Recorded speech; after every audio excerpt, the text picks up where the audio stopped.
न पाखिलेली आणि न देखिलेली अशी व्यक्ती आमच्या लेकरासमोर उभी राहिली. कोण आपण? श्रीदेव अभिराम. श्रीदेव अभिराम तुझं कल्याण करण्यासाठी आहे. नेत्रासमोर उभी असणारी व्यक्ती ही निश्चितच काही अंशी रामांसारखी दिसते. दिसते नाही आहे, हे तुमचं मत झालं. मान्य तुला करावं लागेल. निर्माल्य नगराचा युवराज कंदर्प आपल्या डोळ्यासमोर उभा आहे. माझी ओळखी करून देतोय. तुमची ओळख तुम्ही मला करून दिला. मी श्रीदेव अभिराम. माझ्या डोळ्यासमोर सांप्रत उभी असणारी व्यक्ती किंचित तरी त्या श्री रामांसारखी मला दिसते, पण तुमच्या येण्याच्या पद्धतीवरून आणि बोलण्याच्या स्वरावरून तुमच्यात राम काही मला दिसत नाही. आता तुम्हाला राम कसा दिसला नाही हे आम्हाला काही माहित नाही. आम्ही आमचा राम अभिराम श्रीदेव अभिराम हे पटवून देणार आणि जाता जाता तुझं कल्याण करूनच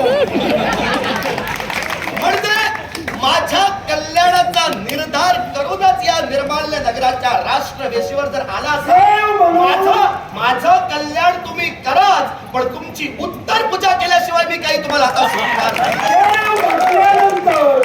देव म्हटल्यानंतर त्याची पूजाही केली जाते. उत्तर देव म्हटल्यानंतर पूजाही केली जाते आणि उत्तर पूजाही केली जाते. देवाला सारे काही मान्यच आहे. तू वाईट बोललास तरी देवाला आनंद, देवाचा आदर नित्य केलंस तरी आनंद, आणि काही झालं तरी तुझं कल्याण करूनच झालं.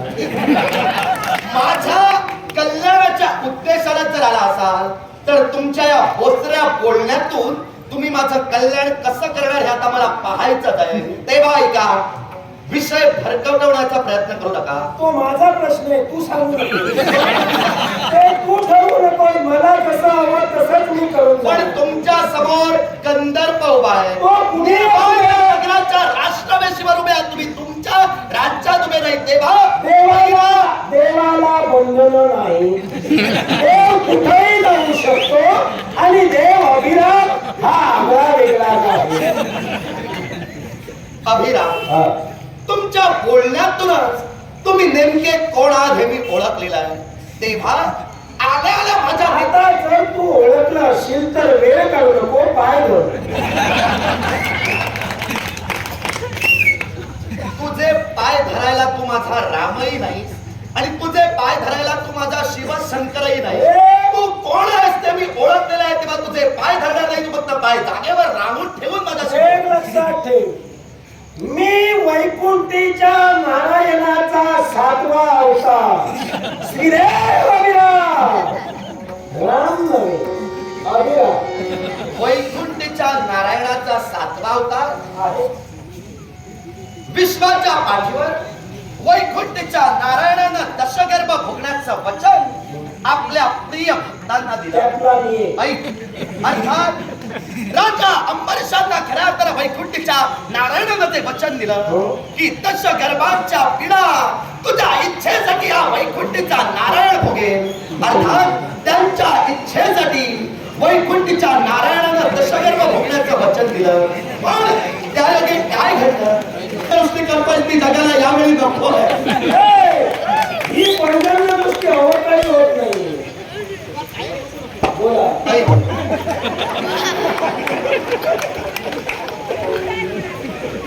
श्रीदेव अभिराम हे तुझ्या मुखावर शब्द आहे. 7वा अवतार तू वैकुंठीच्या नारायणाचा 7वा अवतार तू म्हटलास आणि तुला तुझ्या ज्ञानाचं प्रकटीकरण तू करून दिलंस. पण राजा अंबरीशांसाठी वैकुंठीच्या नारायणानं दशगर्भ भोगण्याचं वचन त्यांना अंबरीश राजांना दिलं. तेव्हा दशगर्भातील 7वा खऱ्या अर्थानं प्रभू रामचंद्र अर्थात श्री ही पदवी आहे. राम हा श्रीराम झाला याच्या मुळाशी असणारं कारण मानवतेची मर्यादा मानव जातीनं प्रभू रामचंद्रांकडून शिकलेली आहे. तेव्हा तुझी बोलण्याची पद्धती रामासारखी नाही. तेव्हा वैकुंठीच्या नारायणाचा 7वा अवतार मी आधी म्हणू नकोस. दुसरी गोष्ट प्रभू राम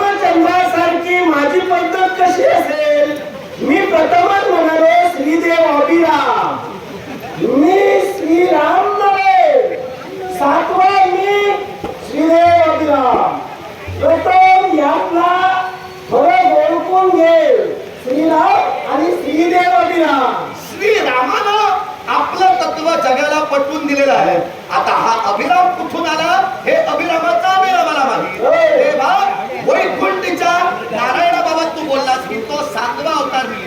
ठीक, ऐक, मी तुझं तत्व मान्य का करणार नाही याच्यामुळे असे कारण आहे. तू सांगितलंस नाव तुझं अभिराम, श्री अभिराम इथपर्यंत ठीक आहे, पण वैकुंठीच्या नारायणाचा 7वा अवतार म्हणून सांगितलं मी मान्य करणार नाही याच्यामुळे याला